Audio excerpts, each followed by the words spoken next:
Hi, my name is Joshua and I'm 26. I am a professional dancer, choreographer, and I've been dancing now for about 7 to 8 years now with the company Far From the Norm, and I've been doing my own work now for about 2 years. I got into dance, well, I've always been dancing since I was a young age. I used to copy like Britney Spears concerts and like watch backup dancers and stuff like that. And then I got into athletics for a good maybe 3-4 years. I was doing long jump and 200 meters, and then my coach told me to do triple jump. Bad idea. I injured my knee, and it took me quite a long time to get back into athletics. And in that time, I kind of picked up dancing again, just messing around with friends. We started a crew in secondary school called Swift, and then from there I just basically carried on, went to uni, did dance, because I didn't know what else to do, and loads of twists and turns, different paths, and now I'm here. I think I've always been interested in making work. From sixth form, I remember doing dance competitions with the school, and I was made a dance captain, and from then I was like, you know what, creating it's a nice thing to do rather than just doing the dancing, which I also enjoy. And then from then, I think I just kind of carried on, just messing around with different ideas. And as I grew in my Crump, I realized that the style had a lot to say and could say a lot.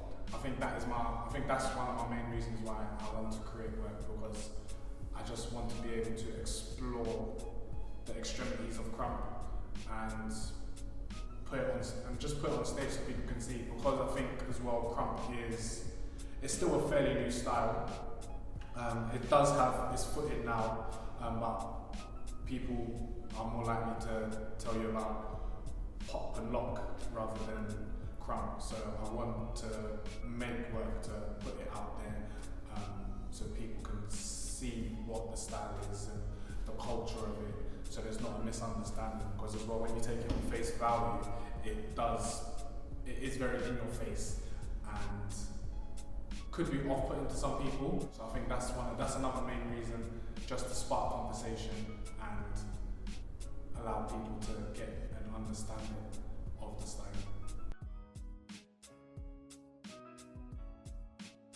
So Crump is a street style founded in Los Angeles by Tight Ice and Big Miho. It's actually an acronym that stands for Kingdom, Radically Uplifted, Mighty Praise.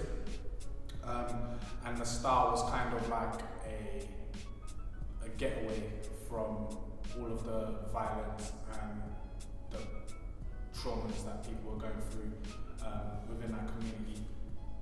And still is to this day, really. It's just a really good form of therapy for me, just because of the power and the effort you have to put in. You have to give everything you have to the style. So Crump technically would be you've got like 4 basics. So that's your jabs, your arm swings, chest pops and stomps. And those are what kind of make up Crump in a nutshell, a very, very rough nutshell. But for me personally, what makes Crump is the feeling and the emotion behind it. Without the feeling, you can be the most technical dancer, but the feeling is what actually elevates it and lifts it up. So without that feeling, Crump can't be Crump. Like, you can have Crump within everything that you do, within the sports, within your everyday life, within other dance styles. For me, it's really about the energy and the emotion within Crump that makes it the style that it is. So Blacklist is a piece based on my personal experiences and really about dealing with your inner demons and darker sides of yourself, and again how those relationships are affected by those sides of yourself. Fig Leaf is born from Blacklist and looks a lot at toxic masculinity or masculinity. I was just thinking like toxic masculinity, the way people have been saying it, isn't just a male thing or a male burden. It's a societal thing. It has an effect on your relationships. Like people don't communicate. People might lash out for the most minor things. And I kind of tackle and look at all of those little intricacies within masculinity or toxic masculinity within Fig Leaf.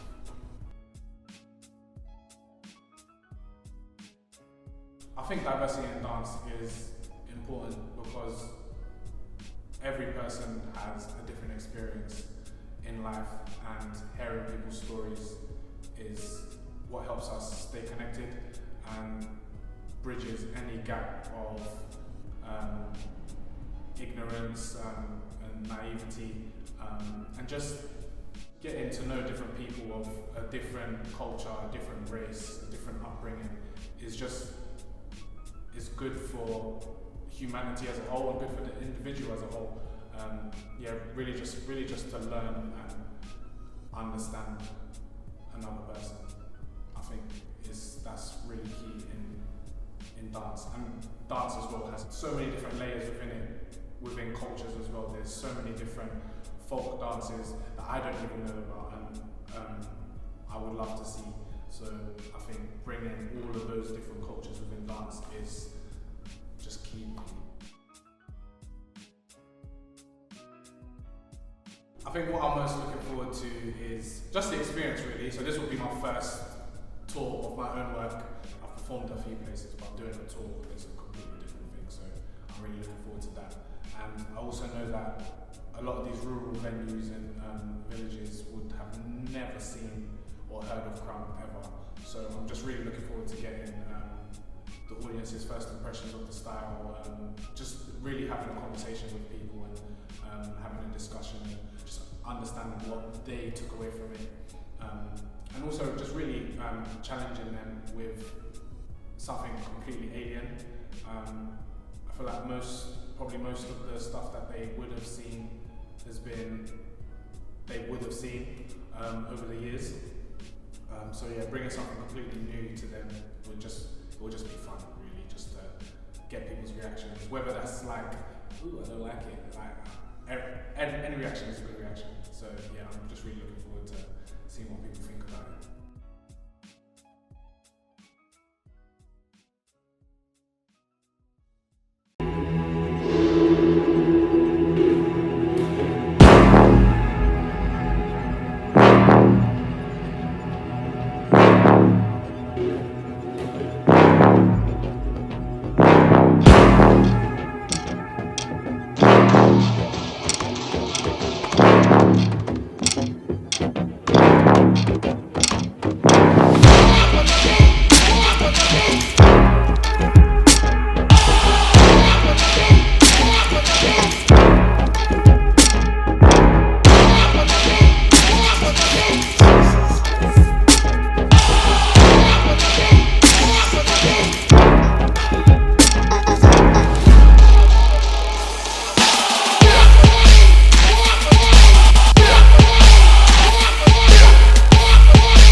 Hey,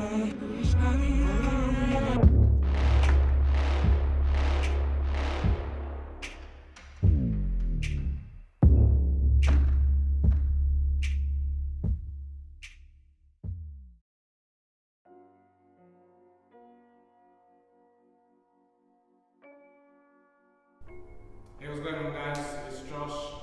What I'm going to be teaching you today is some foundations, basics within Crump. If you want to learn any more about the style and where it comes from and a little bit of history about it, then there's another video you can go and watch over there. And let's get started.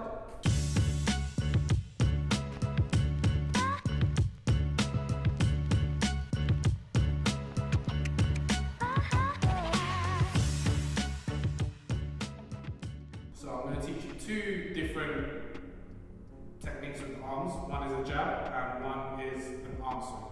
So with the jab, before we get to the jab, we've got something really important to do, which is our balance points and our posture. So this will be your balance point number one. So you want to take your legs a little bit wider than shoulder width apart. Relax your knees. Keep your core nice and tight. Relax the shoulders. Relax the head. So you're quite hunched over. You've got this energy about you. You're ready to go. Now for the jab now, let's have our arms out in front of us, fists facing me. You want to point your fist towards each other now, having the backhand showing. Point, thumbs up, and this is the speech hand. So within Crump we have three hand gestures that we use. One being speech, smash, and power. So speech hands, as it says on the tin, we use these to communicate. So we're always talking and telling a story within Crump. And we also use these for speed. So when you see people going off, most of the time it's the speech hands that we're using. So you'll see a lot of this. Yeah? So for the jab now, again, back in this number one position, arms out, towards each other, point, thumbs up, and your speech hands. So your jabs will always start from your shoulders. So let's bring our hands to our shoulders. Next you're going to put your arm out, keeping that backhand showing. So for those of you who have anything like hyperextension in your arm, I want you to not go fully extended, just bring it in a little bit, go 90%, keep it there, yeah? So again from the shoulders, we're going back, back, back, back, double. One more time. 6, 7, double, dum, dum, dum. And that's a jab. So we'll try that a little bit quicker. 5, 6, 5, 6, 7, boom, boom, boom, boom, again. Do, da, da. And that is the jab.